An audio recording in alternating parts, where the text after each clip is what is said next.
right, I'm good. Okay, so here's the Plus-100. And first of all, what you have to do is, we're going to be pulling a 2.5 out of 6. And what we want to do is change out the clamps. And the clamps are dedicated for each side. So you can see that they're marked the OD side. So it's 2 and an 8. I mean 6, sorry, 6 and an 8. So, and that's 6-inch nominal. So what we do now is we put it on,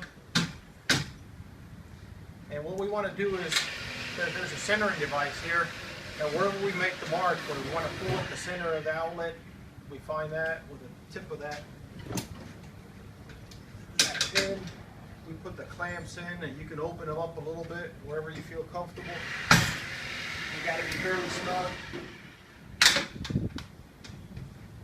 Tighten them up. That's good. Take that out of the way. So we're going to start by, you got to make sure that there's no chips underneath here.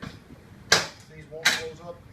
So now we just got to look at, we've got the settings right. So there's a setting here that you adjust with the Allen wrench up from up here. So we already got it adjusted to 2.5, and that just indicates the right size of a pilot hole. And then we got the other adjustments over here. That's marked for 2.5, so it's already pre-adjusted. So that just tells you the size of the outlet that we want to bring. And naturally, when you're using, you gotta put the feet on it, the proper feet. It's just taking those 2 feet out. So we take our universal chuck. This one, they last for a long time. I would probably say about 300 outlets. I'll probably have over 150 already on this one. So use your lube. You want to put it on the seam of that. Get our towel.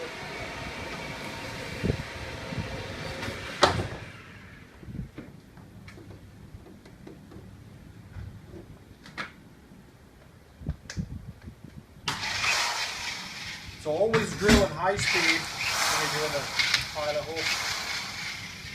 And you got to make sure that that pin, this pin over here, it's on the same side as your little notch over here. So it's not this way, it's actually that way.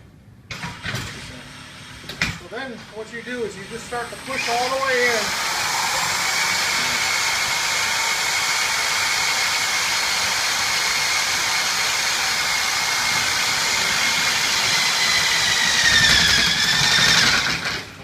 When you penetrate it through the wall, you don't have to put hardly any pressure at all.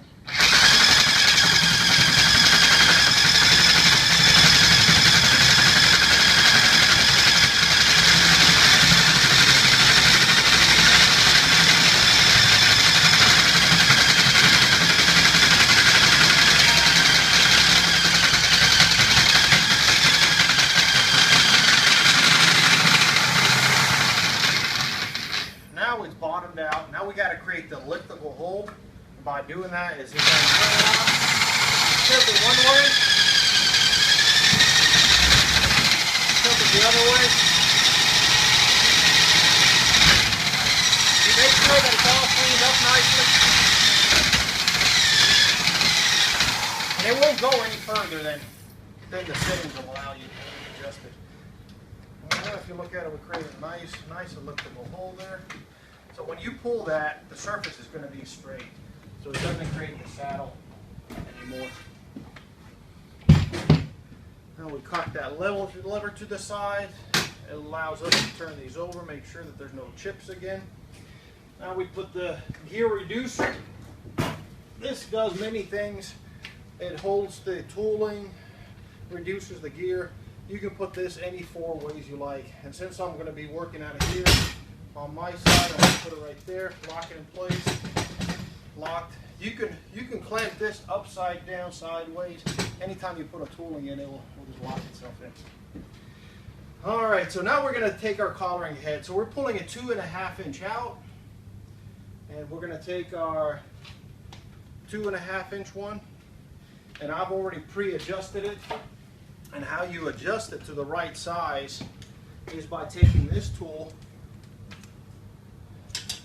And if we wanted the 2.5, you take the 2.5 pipe, you make the measurement on here. And how you adjust this guy is by loosening up those two screws a little bit, putting this in between, and adjusting the pins that they're just coming out. And let me show that since we're doing the demonstration. So you unlock.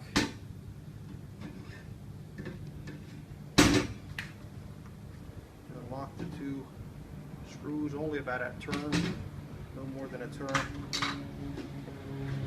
Make sure that you're locked always. You hear the locking, and when it's locked, you can adjust how far the pins come out.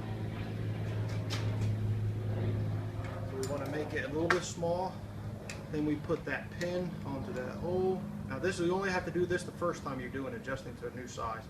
You bring it out. You really want to torque it so it's all the way out, as far as it will go.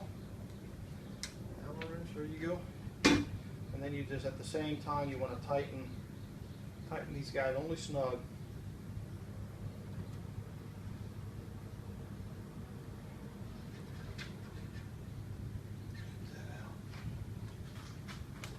I just want to emphasize, you only have to do this once you're setting up to a new size. So now it's adjusted to the proper size, so they only open up so far. All right, so we want to definitely put lube on it, both sides, and use the proper lube that comes with the unit. Put the pins in, grab on, find the right groove so it falls in. Turn this the way of the arrow until it falls in. Now we take our comb. What this does, and when this machine is turning, it raises up the outlet or the collar by the threads of those. So make sure that it's fully attracted. Put it out, find the ears that they go in the right place, fall in. Now we take our tool again.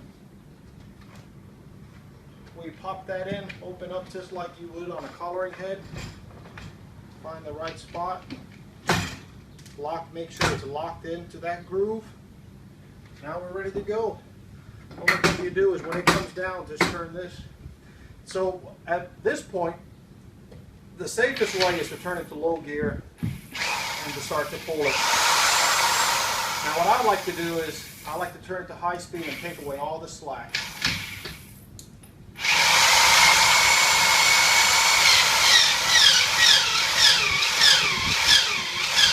So when it bogs down, then you turn it to low gear. Now this takes about a minute and a half.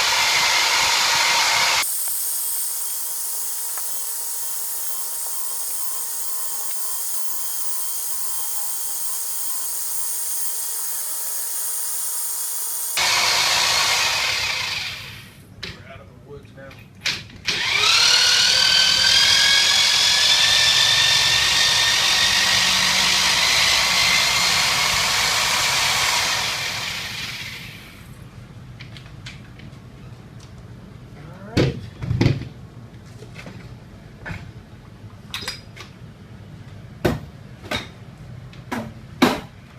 So if this is the first time you're pulling that size outlet, you definitely don't want to take the clamps out. You want to make sure that you're putting your tube in, fits in nice. That's a little bit big. What you can do on the next one is fine tune your collaring head so the next one would be really snug. And what you do now is you notch and dimple to create the stops and the full point for inspection with the notch and dimple on both sides. That's it.